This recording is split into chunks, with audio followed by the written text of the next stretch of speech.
지난 말씀에서 우리는 한 사람과 한 사건이 모든 사람과 모든 사건을 바꿨음을 우리가 확인했습니다. 한 사람이었던 그 아담의 범죄로 인하여, 불순종으로 인하여 모든 사람이 하나님을 떠나 죄와 저주 가운데 있게 되었는데, 한 분이신 예수 그리스도께서 한 사건, 그리스도로 십자가에 매달리신 그 사건으로 인하여 모든 인류가 살게 되었고, 단번이었지만 영원한 문제를 해결하셔서 우리는 그 문제를 해결받아 구원받고 하나님과 함께하는 자녀가 되었다라고 말했습니다. 그래서 이제는 우리가 어디에 속해 있냐? 하나님을 떠나 있는 상태가 아닌 하나님께 속한 자 되었다. 문제를 겪는 것도 하나님 안에서입니다. 의미만 믿는 게 아니라 오늘의 현실이라고 했습니다. 이 현실을 믿고 살아가는 성도에게 오늘 주신 말씀은 은혜가 왕노릇하여입니다. 서론적으로 구원의 참된 시작점을 가지고 있으면요, 그 시작점 때문에 무엇이 바뀌느냐? 결론이 바뀌게 되어 있습니다. 어떤 결론이냐? 세 가지인데, 인생과 믿음과 역사에 대한 결론이 바뀌게 되어 있어요. 우리의 인생이 많은 정의가 있죠. 어떤 인생은 성공한 인생이다. 어떠한 인생이 행복한 인생이다. 그런데 그걸 다 살아낸 사람이 실제 행복하다라고 말하진 않아요. 성경에서 말하는 이 인간의 시작점은 아담 안에서 죽었고, 우리가 예수 믿음으로 복음 안에서 다시 살았다라고 말해요. 그래서 우리의 인생의 시작점이 어디에 있습니까? 어머니 뱃속에서부터 태어나는 것도 시작점이지만 우리는 구원받음에서부터 인생의 시작점이 있다고 얘기해요. 그리고 어디를 향해 갑니까? 의식주, 먹고 사는 것 외에 우리에게는 다른 목표와 다른 결론이 있다고 그러잖아요. 우리의 생명을 내어놓고서도 할 수 있는, 해야 하는 사명이 있다고 말합니다. 그것이 우리의 인생의 결론이에요. 믿음은 무엇입니까? 하나님이 은혜로 우리에게 주신 것인데, 우리는 이제 더 이상 죄인이 아니다. 이게 믿음이에요. 이 말은 더 이상 우리에게는 문제가 없다 이 소리예요. 하나님이 함께 하시기 때문에. 다른 말로 다른 답이 더 이상 필요하지 않다 이 소리입니다. 많은 사람들이 교회에 다니면서도 갈등하는 이유가 뭡니까? 아직 답을 내지 못해서 그래요. 복음은 한 가지의 답인데 오직의 답이라고요. 근데 그 오직의 답을 갖게 되면 모든 것에 답을 가지게 되는 겁니다. 참 쉽죠. 참 어렵습니다. 우리는 이 오늘 말씀 18절 말씀에 의롭다 하심을 받고 20절 말씀에 은혜를 받아 의로운 말미암고 예수로 말미암아 영생에 이르게 하려 함이라 21절 말씀입니다. 어떻다고요? 하나님이 의롭다 하셨는데 그 의롭다 하심의 은혜를 받아 어디요? 영생에 이르렀대요. 구원은 단순히 천국 가는 게 끝이 아닙니다. 아시겠죠? 천국 가는 게 끝이면 우리는 더 이상 의가 필요 없을지도 몰라요.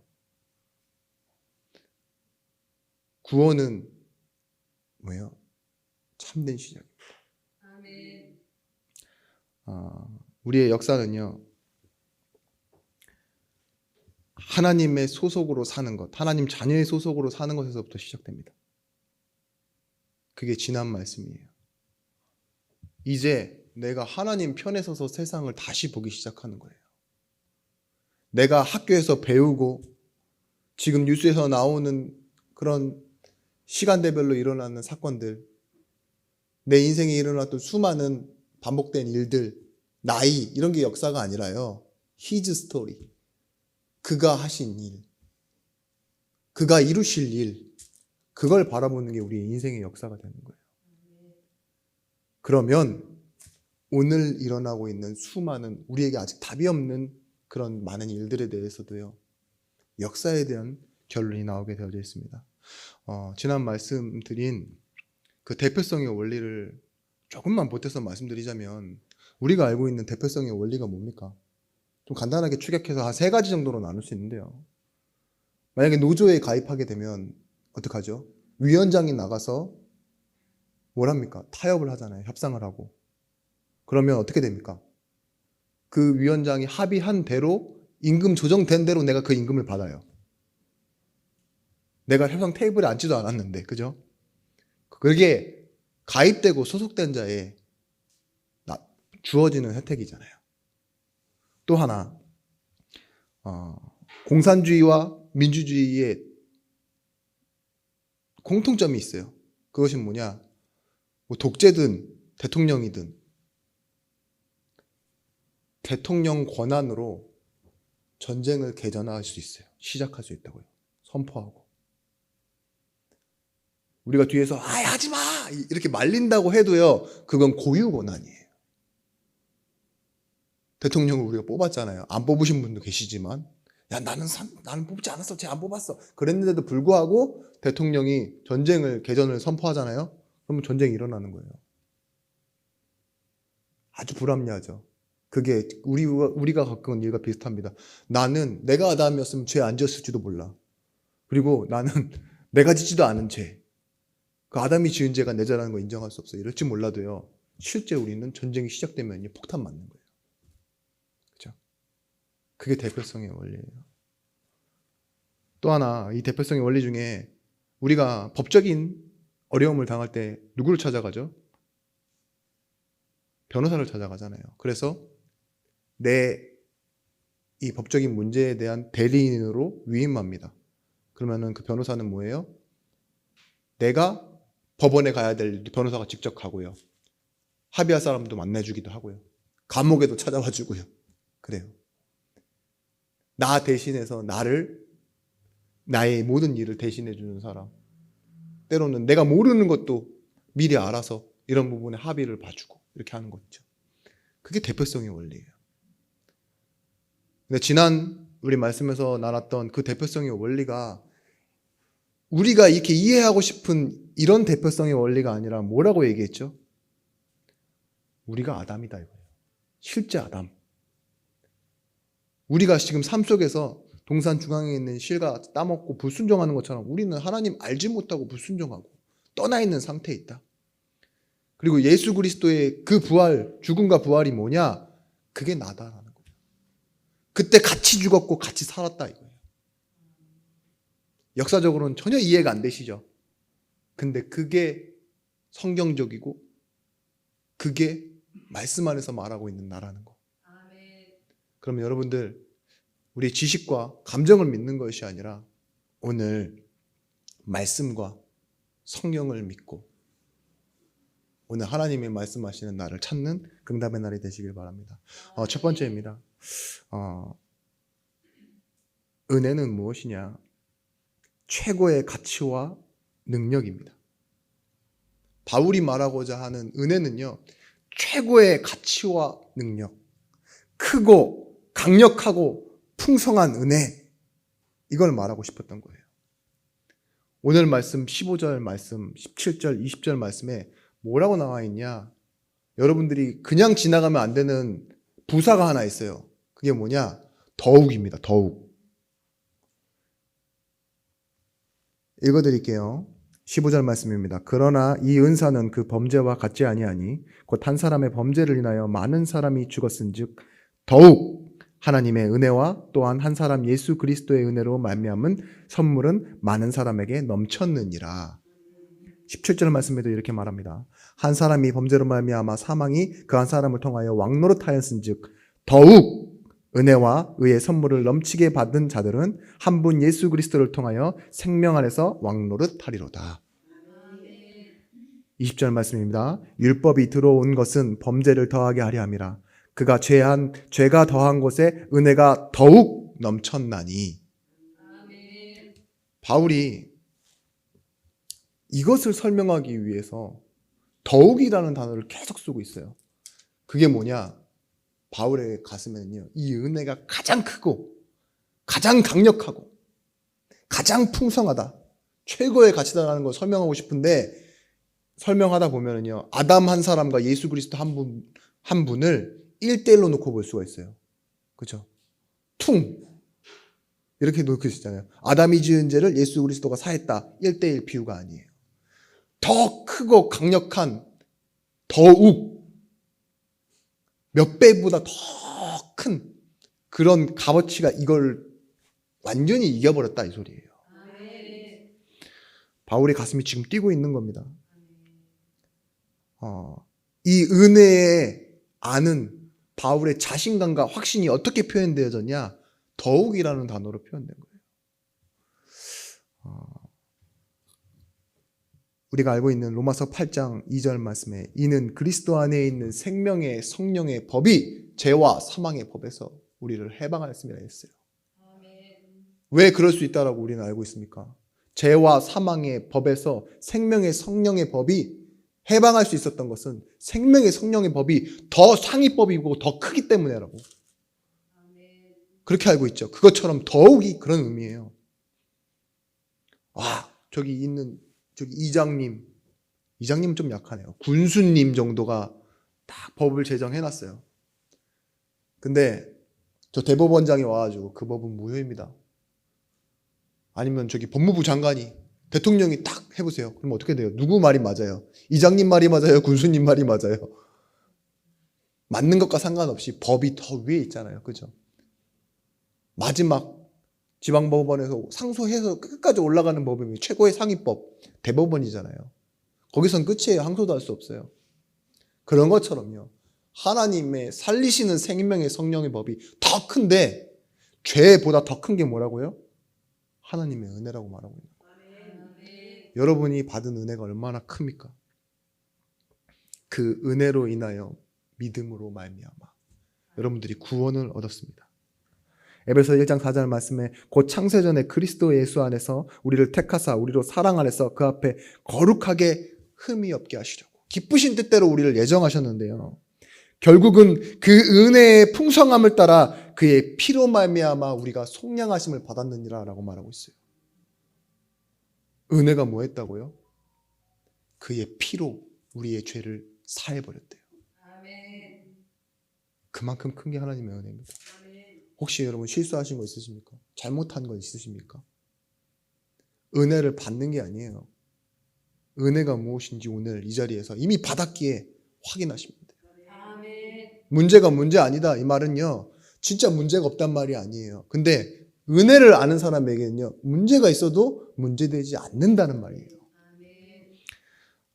마태복음 5장 17절 말씀에는요, 예수님이 이렇게 말씀하십니다. 내가 율법이나 선지자나 또한 어떤 것들을 폐하러 온 줄로 생각하지 말라. 폐하러 온 것이 아니라 완성하려 함이라 이랬어요.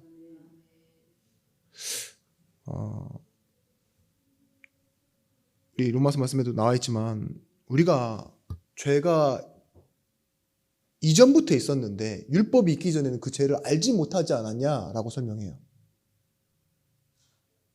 그런 말이 뭔지 이해되십니까? 예. 모세 때 율법이 주어졌잖아요. 근데 모세 때보다 더 300년 전이나 앞에 법전이 하나 있었어요. 그 법전이 함무라비 법전입니다. 함무라비 법전인데 모세보다도 더 완전한 법처럼 보여요. 살인하지 말라, 간음하지 말라, 도둑질하지 말라 다 있었던 거라니까요. 그게 뭔데요? 별거 아니에요. 착하게 살라? 인생은 어떻게 해야 성공한다?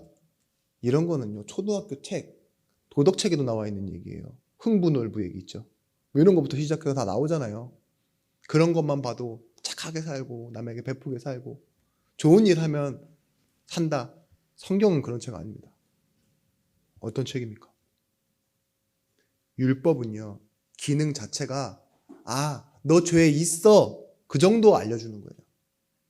제가 하루는 이렇게 예전에 감나무를 앞에 있길래 감나무는 덩그러니 있어요. 그래서 그 감나무 제가 감 다 따먹었죠.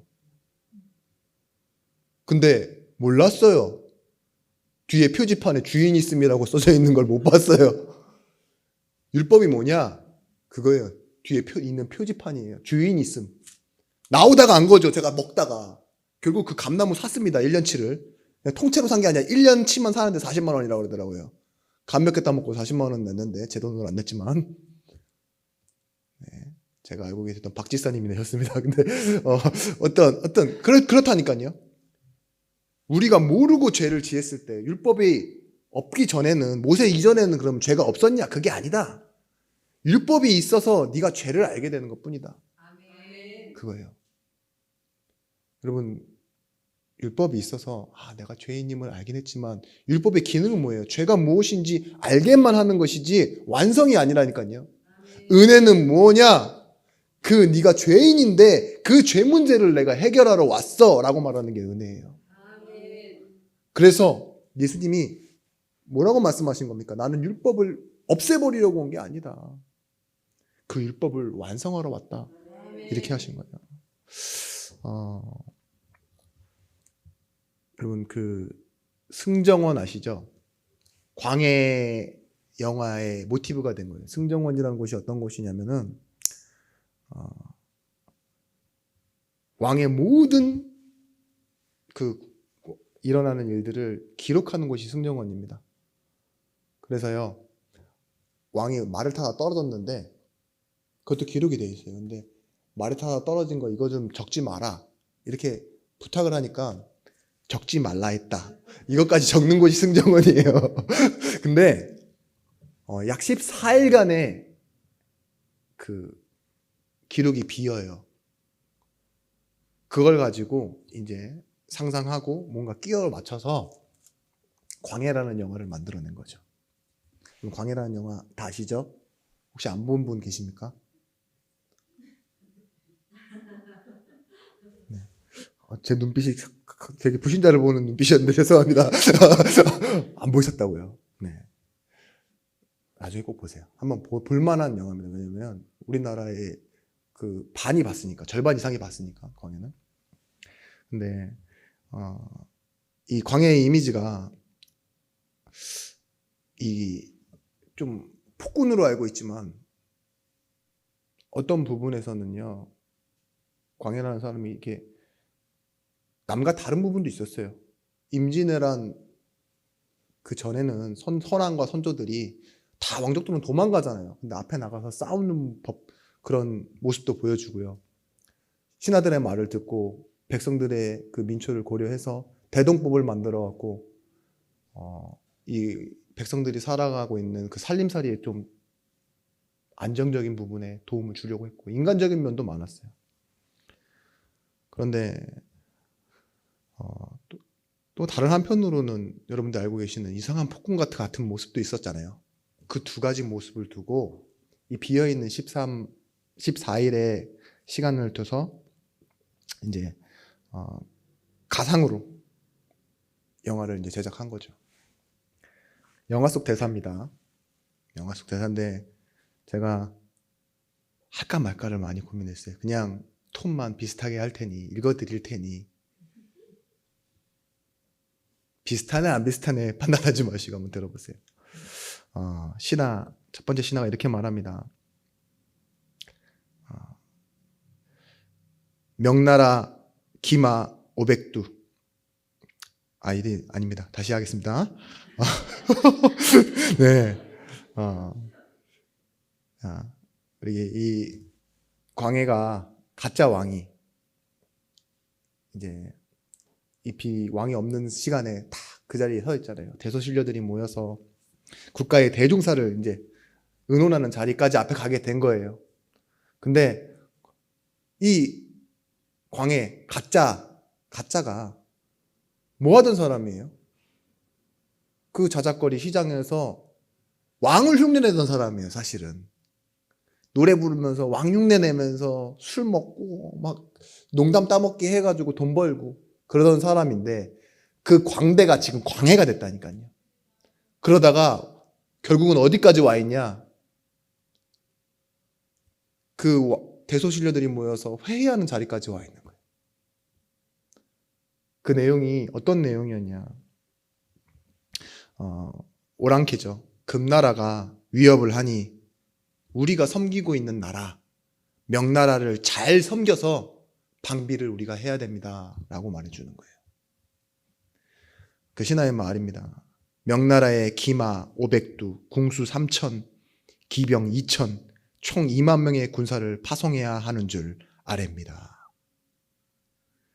다른 신하가 그렇게 얘기하죠. 2만의 군사를 보내면 북방의 경계가 약해지지 않겠느냐, 그렇게까지 해야 되냐라고 말할 때 다른 신하가 이렇게 합니다. 이 나라가 있는 게 누구의 덕입니까? 명나라가 있어야 조선이 있는 것이 아닙니까? 설령 오랑캐와 싸워 짓밟힌다 하더라도 명의 4대의 예를 갖추는 것이 황제의 은혜에 대한 보답으로 사료되옵니다. 이렇게 얘기합니다. 그때 제가 그 장면을 다시 돌려서 봤어요. 왕노릇하는 광대가 뭐라 말하는 줄 아십니까? 시킨 대로, 하라고 한 대로 해요. 모든 말의 끝을 이렇게 하라고 하거든요. 경의 뜻대로 하시오. 그러니까 그 얘기가 끝나자마자 경의 뜻대로 하시오 하고 다시 또 넘어가는 거예요. 중대한 상황임에도 왕이 아니잖아요. 사실은 가짜잖아요. 그런데 또 다른 신하가 이제 태후와 태왕한테 바치는 품목에 대해서 이렇게 얘기합니다. 이제 태왕에게 바치는 품목은 이러합니다. 궁녀 40, 황세조 150, 백세조 150호 하고 있는데 갑자기 이 가짜 왕이 소리를 지르기 시작해요. 적당히들 하시오, 적당히들. 대체 이 나라가 누구의 나라요? 뭐라? 이 땅이 오랑캐에 짓밟혀도 상관없다고? 명나라가 황제가 그리 좋으시다면 나라를 통째로 팔아 갖다가 바치시던가. 부끄러운 줄 아시오. 이렇게 얘기합니다. 4대의 명분이 뭐요? 그게 뭐길래 이만의 우리 백성을 사지로 내문단 말이요. 임금이면 백성이 지압이라 부르는 왕이라면 빼앗고 훔치고 빌어먹을지언정 내 그들을 살려야겠소. 그들이 죽고 못 사는 4대의 예보다 내 나라의 백성이 10갑절, 100갑절 더 소중하오. 다 이렇게 얘기해요. 토시 하나 안 틀렸습니다. 보고 읽었기 때문에. 어땠어요? 진짜 감동적이었죠. 우는 사람도 그렇게 많았대요. 솔직히 이 영화배우 이병헌이라는 사람이 정말 연기를 잘했어요. 근데 우리의 어떤 희망사항이었을지도 몰라요. 가짜가 왕이 되기를 바라면서 봤거든요, 우리는. 그죠? 왕보다, 광해는 폭군이었는데 그 영화에서 광대였지만 왕보다 더 왕 같은 사람이 나와서 지금 왕 노릇을 하고 있는 거예요. 오늘 제목이 뭡니까? 은혜의 왕 노릇입니다. 네. 가짜죠, 가짜. 원래 시장에서 사람들 웃기다가 때로는 조롱도 받는, 막 이렇게 웃기다가 맞는 장면도 나와요. 그게 광대예요. 그런데 지금 왕이 입는 이 용포를 입고 딱 어디 가서 서 있습니까? 그 신하들 앞에 나가서 지금 자기가 뭐 하고 있어요? 왕 노릇하고 있는 거예요. 왕의 자리에 앉았으니까. 왕의 외모를 가지고 있으니까.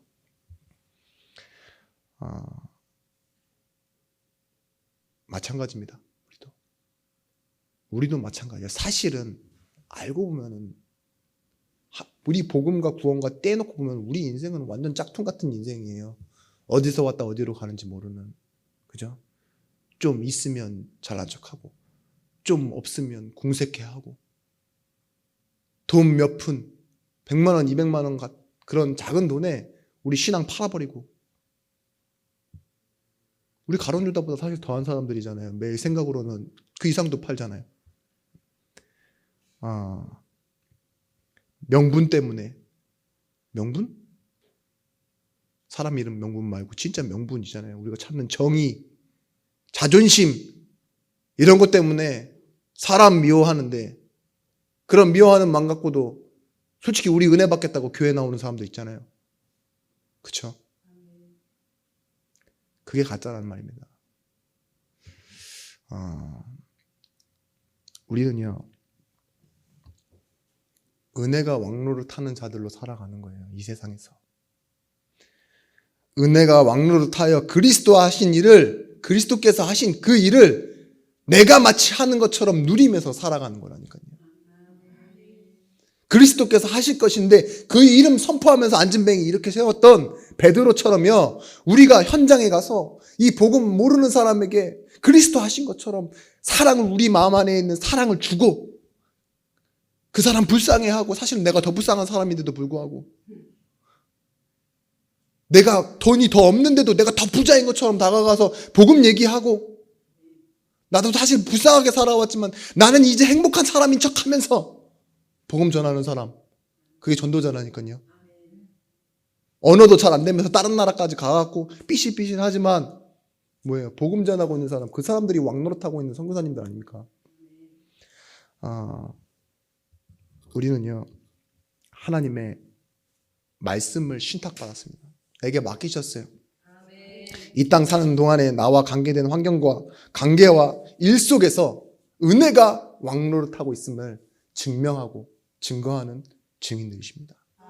두 번째입니다. 우리는요, 은혜로 시작한다는 말, 그래서 어디로 간다고 합니까? 하나님의 영광으로 끝난다고 합니다.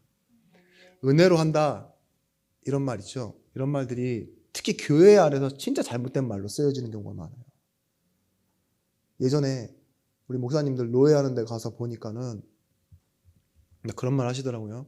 막 싸우려고 그러니까 은혜로 합시다! 은혜로 합시다! 막 이러더라고요. 저도 젊은 날 이렇게 여러 가지 일을 하면서 교회 안에서 일을 말합니다. 근데 뭔 일이 좀 잘 안 되면요, 은혜로 해요. 어떤 사람은 표도 안 내고 이렇게 몰래 숨어서 들어오려고 하면서 은혜로 이렇게 뭘 하시는데, 그게 은혜가 아니에요. 은혜를 퍼마하는 거지. 은혜란 뭐냐? 하나님이 시작했다는 거예요. 아멘. 그럼 하나님이 시작하시면요, 하나님은요 대충 끝내지 않으세요. 반드시 그 목적지에 갖다 놓으십니다. 아멘. 그래서 은혜란 말이 오히려 앞에 1번에서 말씀드렸던 것처럼 뭐래요? 가장 강력하고 가장 가치 있고 가장 큰 거라고 그랬어요. 가장 풍성한 것이고. 은혜 받았냐? 이런 말 참 쉬운 말이 아니에요. 그렇게 쉽게 표현된 말이 아니에요. 예전에 저 어렸을 때 이렇게 은혜 받고 나서도요, 막 눈물이 나잖아요. 옆에 사람 이렇게 쳐다봐요. 그러면서 제가 은혜 받아놓고 눈물 난 만큼 은혜 받아놓고서요, 안 울고 있는 사람 보면요 무시하는 마음이 생겨요. 은혜, 저런 것 때문에 은혜를 얼마나 큰 은혜를 안 받아 이러면서요. 그렇죠? 그 은혜까지도 값어치로 생각한다니까요, 사람이. 그리고 예전에 저희 친구들끼리 이렇게 딱 모여가지고 회의를 했어요. 우리 친구 중에 진호라는 친구가 있는데, 이 친구가 은혜를 진짜 못 받는 친구인데 어느 날 찬양하면서 막 은혜 받고 막 눈물 흘리면서 기도하고 있는 거예요. 근데 저 은혜가 진짜냐 가짜냐, 이거를 우리끼리 평가하는 거예요. 가짜로 우리는 판단했습니다. 왜냐? 다리를 막 떨고 있었어요. 은혜를 막 찬양하라고 막 눈물이 막 여기까지 나오고 있는데 다리를 달달달달달 달고 있는 거 있죠. 오른발이 무릎이 막 왔다 갔다 하는데 가짜다. 저렇게 산만한 상태에서 은혜가 들어갔을 리가 없다. 그러니까 은혜는 굉장히 주관적으로 보면, 내 개인적으로 보면 막 주어지는 거고 공짜라고 생각할 때가 많지만, 오늘 말씀을 보십시오. 은혜가 하는 것이 무엇입니까? 나타내는 것이 뭡니까? 죄를 씻어버려요. 그 왕노릇 하니까요, 가짜를 진짜 만들어버린다니까요. 오늘 이 노아의 방주 사건을 보십시오.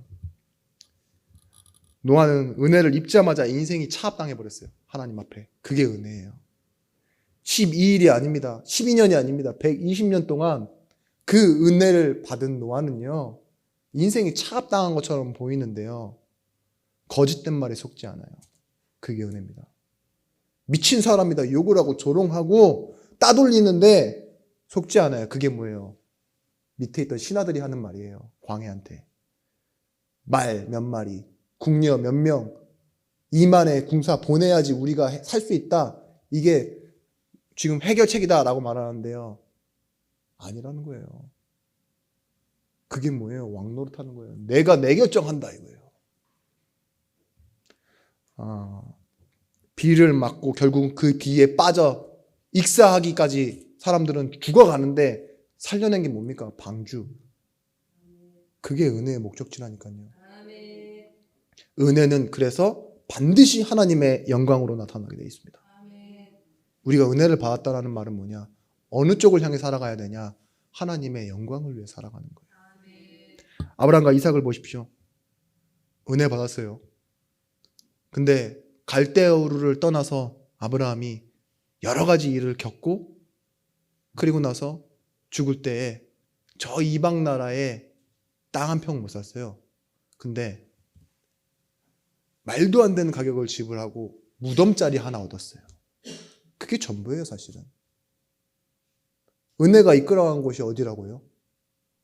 언약을 이룬다면서 삶에는 혜택을 하나도 안 줬다니까요. 물론 언약대로 이삭을 주셨습니다. 근데 참 성경이 희한한 것도 많이 쓰여 있는 게 이삭 얻은 후에 그 어르신이 이미 100살에 얻고 이제 이삭이 20살이 넘어가는데 또 후처를 얻어 자식을 낳았네. 그런 게 성경에 막 나와 있어요. 은혜는 뭘 설명하고자 하느냐? 내가 더 뭘 보태서 받는 게 아니에요. 아브라함이 은혜를 깨닫고 행동이 변화되고 의를 행하고 이제는 강한 확신으로 삶에 도전을 해서 응답받은 게 아니라니까요. 더한 것 하나도 없어요. 은혜가 완전한 거예요.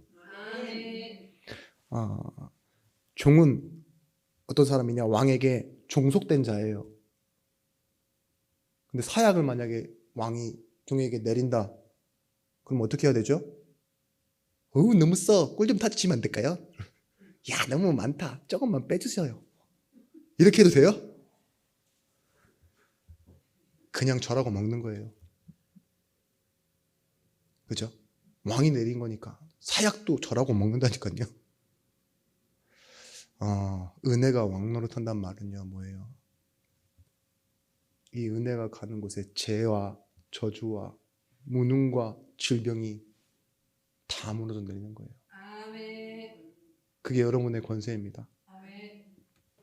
하나님이 사도 바울과 그의 제자들을 부르실 때 보십시오. 은혜로 부르심을 받았잖아요. 예수 믿는 사람 죽이러 다니던 그 사도 바울을 어떠한 행위와 율법으로 부르셨습니까? 그렇지 않습니다. 그러면은 제자들은요, 어부고 그 당시에 가장 나쁜 사람이라고 하고 천한 사람이라 했던 세리인데 불러 세우시는 거예요.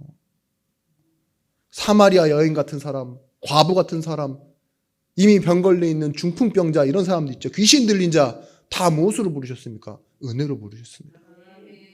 우리는 은혜로 부르심을 받은 자입니다. 너희는 그 은혜에 의하여 믿음으로 말미암아 구원받았다 이랬어요. 이 말이 뭐냐? 은혜로 말미암아라는 말, 인하여라는 말은 그 어떤 것에도 빼앗기지 않을 뿐만 아니라 중간에 있는 어떤 간섭에 의해 변동될 수도 없다. 하나님이 끝내실 것이다. 하나님의 영광을 위하여. 이 말이 은혜예요. 세 번째입니다. 우리는요, 성전을 허물고 교회를 재건해야 됩니다. 건축해야 돼요. 이 말이 좀 어려우실 수 있어요. 한 번의 설명으로 어려우시면 나중에 다시 한번 들어보세요. 대신에 여러분들에게 여러분들 인생에는 진짜 중요한 기도 제목이 될 것입니다. 요한복음 2장 19절 21절 말씀에 예수께서 대답하여 가라사대 너희가 이 성전을 헐라 내가 사흘 동안 일으키리라. 유대인이 가로되 이 성전은 46년 동안의 지었건을 내가 3일 동안에 일으키겠느냐 하더라. 예수님이 뭐라고 하셨습니까? 오셔서 46년 동안 지어내온 성전 보고 이 성전을 허물어 버리래요. 허물면 내가 4일 만에 다시 일으켜 세우겠다 이렇게 얘기해요. 이 말을 과연 유대인과 제사장과 바리새인들이 이해했을까요? 전혀 이해 못해요. 교회는 뭐냐? 사실은 우리가 애를 쓰고 노력하고 많은 것을 갖다 부어서 만들어낸 저 성전이 아니라 허물어져야 될 성전이라는 거예요. 내가 우리를 위해, 우리를 지키기 위해 아니면 우리가 믿기 위해 만들어 놓은 성전은 성전이 아니에요. 예수께서 죽으시고 사흘 만에 부활하셨어요. 그게 진짜 교회예요. 내 마음속에 그 부활하신 예수 그리스도께서 들어오시잖아요. 하나님 거하시는 곳이 교회니까. 뭐예요? 성령께서 우리에게 오시는 거 있죠. 그게 참 교회입니다. 그래서 여러분들 교회 우상화, 사실 교회 우상화까지는 되시지 않지만 우리가 생각하고 있는 가짜 교회 있죠. 그걸 허물고 성령이 거하시는 내 참된 교회를 회복하셔야 됩니다. 모델하우스는 뭐예요? 실제 건물이 지어지면 헐어버려요. 그죠? 그 여신의 모델하우스 많이 지어놓잖아요. 늘 바뀌어요. 아파트명이. 허물어버리진 않고 그냥 모델하우스로 전용 공간이죠. 성전은 뭐냐? 교회의 모형이었어요. 사실은 모세의 성막을 뭐라 그랬냐? 교회의 모형. 그런 것처럼. 근데 결국은 뭐예요? 진짜 교회 예수님께서 오시니까 뭐예요? 그 전에 성전과 성막은 필요 없게 됐어요. 휘장도 갈라버리셨어요. 그게 교회라니까요. 그 전에 여러분들이 알고 있던 여러분들의 종교심, 그거에 위에 쌓아놓은 나만의 성전이 있다니까요. 열심히 기도해서 말씀을 잘 믿고 행위를 열심히 해서 아닙니다. 은혜로 말미암아. 고린도전서 3장 16절 17절 말씀에 너희가 하나님의 성전인 것과 하나님의 성령이 너희 안에 거하시는 것을 알지 못하느뇨 라며 말씀하시면서 누구든지 하나님의 성전을 더럽히면 하나님이 그 사람을 멸하시리라. 하나님은 성전은 거룩하니 너희도 그러하니라. 이 말은 뭐예요? 성전 건들지 마라 이 소리죠. 그런 말도 되지만 이 앞전 말씀을 기억해 보세요. 우리가 성전인데 교회인데 더럽히지 말라 이 소리는 뭐예요? 하나님이 거하고 계시다는 말이고 책임지신다는 말이에요. 건드리면 뭐 하겠어요? 너희도 제하여 버리겠대요. 멸하시리라 이랬어요. 그 말은 뭐예요? 좀 무섭게 듣지 마세요. 나에 대한 경고라고 듣지 마세요. 하나님의 성전은 여러분을 누가 건드릴 수 없다라는 거예요. 하나님이 지키시고 보증하시고 책임지신다는 겁니다. 그게 교회된 나예요. 은혜로 살아가는 나에게 주어진 이 하나님의 축복입니다. 히브리서 3장 4절 6절 말씀에 집을 지은 이가 있으니 만물을 지으신 이는 하나님이시니라. 집을 지은 이마다 주인이 있대요. 근데 이 만물을 지으신 주인이 누구예요? 하나님이고 집은 교회를 뜻합니다. 교회의 주인이 하나님이세요. 또한 모세는 장래에 말한 것을 증거하기 위해 하나님의 온 집을 사안으로 충성하였고 하나님의 집을 지키는 그 집이 뭐예요? 성막을 지키는 사안으로 모세는 수고했다 이 소리예요. 그리스도는 그의 집 맡은 아들로 충성하였으니 우리가 소망의 담대함을 자랑을 끝까지 견고히 잡으면 그의 집이라. 뭐라고요? 그리스도의 소망을 붙잡으면 우리가 그 집이고 그 교회라는 겁니다. 하나님은요, 우리가 하나님을 모시려는 그 인공적인 성전을 부수세요. 왜냐? 그게 사실은 집이 아니라 바벨탑이기 때문에 그래요. 나중에 말씀드리겠지만 성전과 성막과 제단은요 다른 게 하나 있어요. 다 똑같은 공통점이 하나 있어요. 그게 뭐냐? 위에서부터 내려가게 만들었어요. 3층 구조로 돼 있어가지고. 복음은 하나님이 위에서 내려오시는 겁니다. 근데 우리의 교회는 지금 어떻게 하세요? 밑에서부터 위로 쌓아 올려서 가려고 해요. 짐승의 피도 위에서부터 밑으로 흘러서 우리의 죄가 사해진다라고 말하는데 우리는 뭐예요? 밑에서부터 위로 쌓아오는 스펙 쌓기라 그러잖아요. 은혜 받은 것, 말씀 읽은 것, 내가 기도한 것, 헌금한 것, 이 스펙 쌓기 쌓아서 결국 뭐예요? 이제는 또 내가 하나님과 같이 되어지겠다는 거예요. 마태복음 10장 16절 말씀, 그 고백하는 베드로에게 이렇게 예수님이 말씀하시죠. 베드로야, 너는 복이 있다. 그런데 내가 내 교회를 세울 것이다. 이렇게 얘기하세요. 우리는 고백하는데 내가 내 교회를 세울 것이고 이 말 앞전에 보십시오. 성경 전체를 보십시오. 크게 7번 이스라엘 백성들이 속국되는 내용이 나옵니다. 그때마다 뭐가 같이 무너졌어요? 성전이 무너졌어요. 근데 하나님 뭐 하세요? 성전 무너뜨리시고 다시 성전 지으라 그래요. 근데 성전 그 지을 때 뭐가 회복됩니까? 나라와 후대가 회복되잖아요.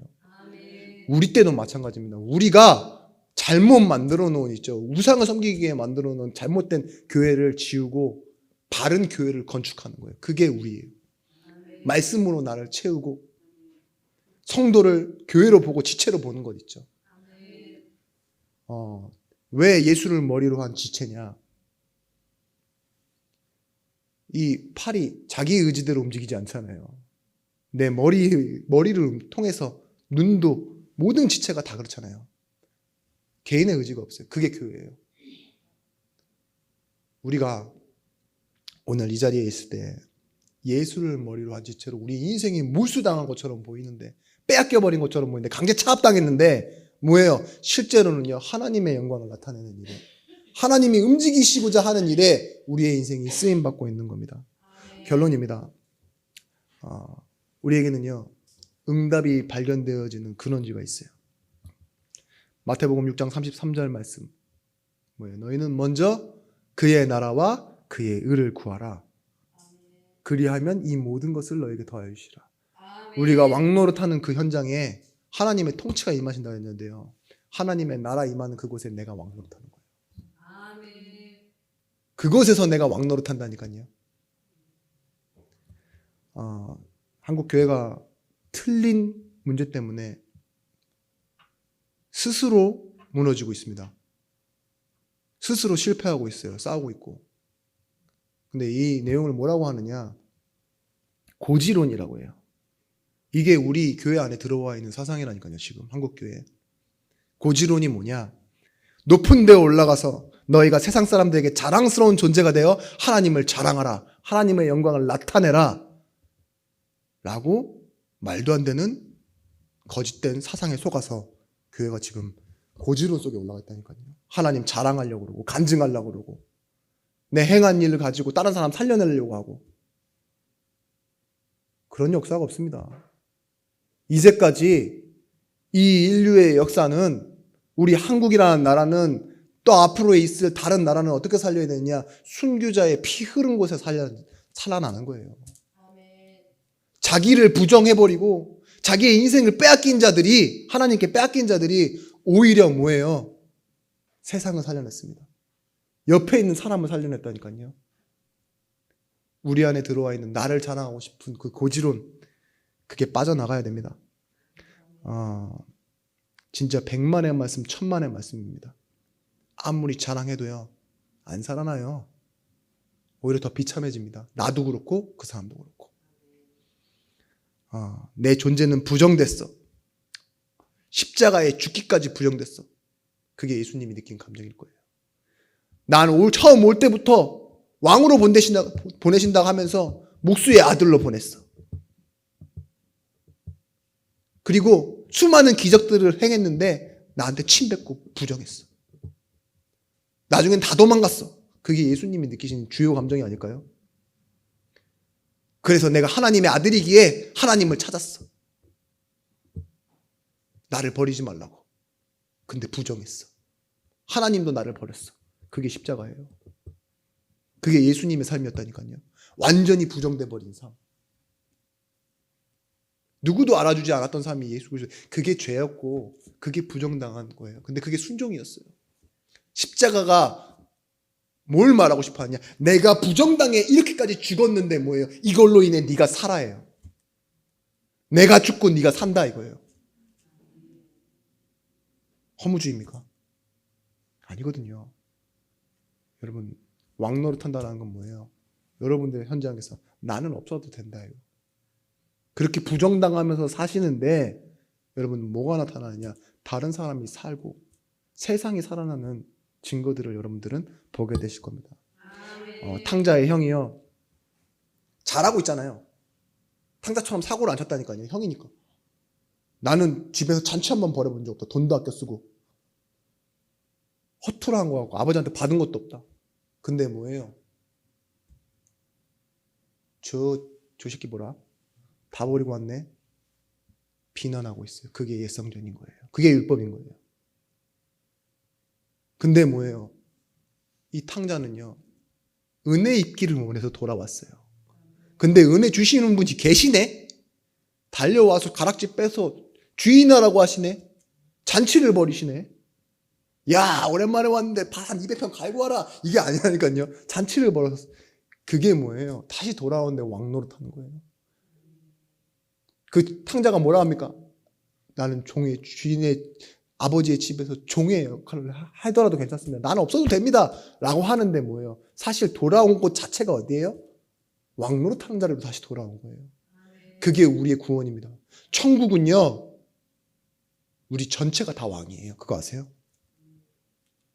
신하가 없어요. 다 왕처럼 사는 곳. 그것이 천국입니다. 여러분, 그래서요, 오직의 축복, 예수 그리스도 오직의 축복하면은요, 모든 것을 살립니다.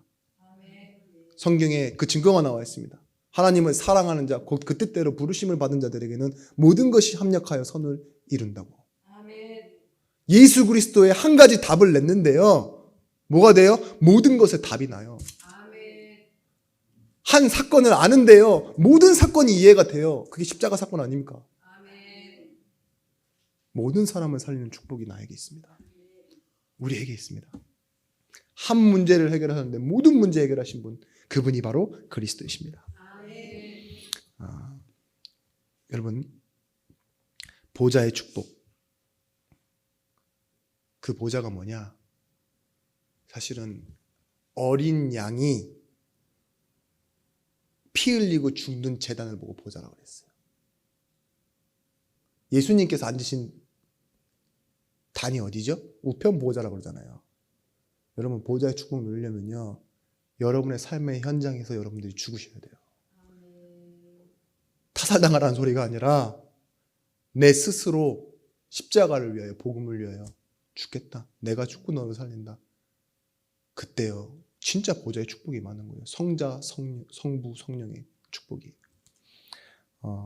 내가 내 선택으로 선악과 따먹고 하나님처럼 살면서 내가 내 인생의 주인이 되겠다. 그렇게 살았던 내가요, 나라는 존재를 비워내고 너를 살려서 채워내는 그 하나님의 복음을 누리고, 나는 이제 어떤 기도 제목을 붙잡으시면 되냐? 교회를 건축할 사람입니다. 아니, 건축헌금 봉도에 돈 넣는 것 말고요. 어떤 거예요? 하나님 앞에 내 인생은 무의미합니다. 내 인생은 나그네일 뿐이지만 하나님이 나와 함께 하십니다. 하나님이 원하시는 삶을 살겠습니다. 그게 은혜가 더욱이에요. 아무것도 아닌 은혜인데 더욱 내게 풍성하게 크게 능력으로 임하는 것, 그것입니다. 마지막으로 결론의 결론은 성령 충만입니다. 성령 충만 어떻게 받습니까? 말씀 듣고 은혜 받아서, 말씀 듣고 은혜 받으면 내가 비워져요. 과거에 내가 부정된다니까요. 앞으로 내 계획도 사실은 그 뭐죠? 중간에서 포기 안 해도 돼. 하나님이 원하시는 대로 인도를 받아야지. 근데 하나님은 나를 채우고 계신다니까요.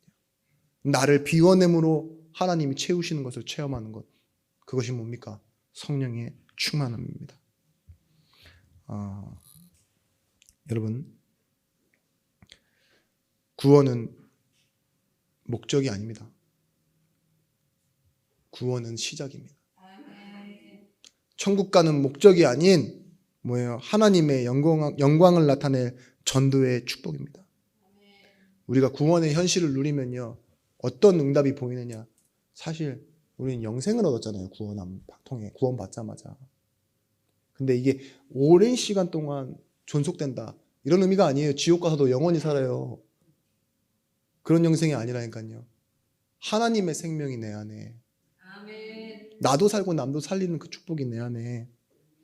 그래서 베드로전서 2장 9절 말씀에 뭐라 합니까? 그러나 너희는 택하신 족속이요 왕 같은 제사장이요 거룩한 나라요 그의 소유가 된 백성이니 이는 너희를 어두운 데서 불러내어 그의 기이한 빛에 들어가게 하신 이의 아름다운 덕을 선포하게 하려 하심이라. 하나님 말씀에 한 구절 더 이렇게 말하고 있습니다.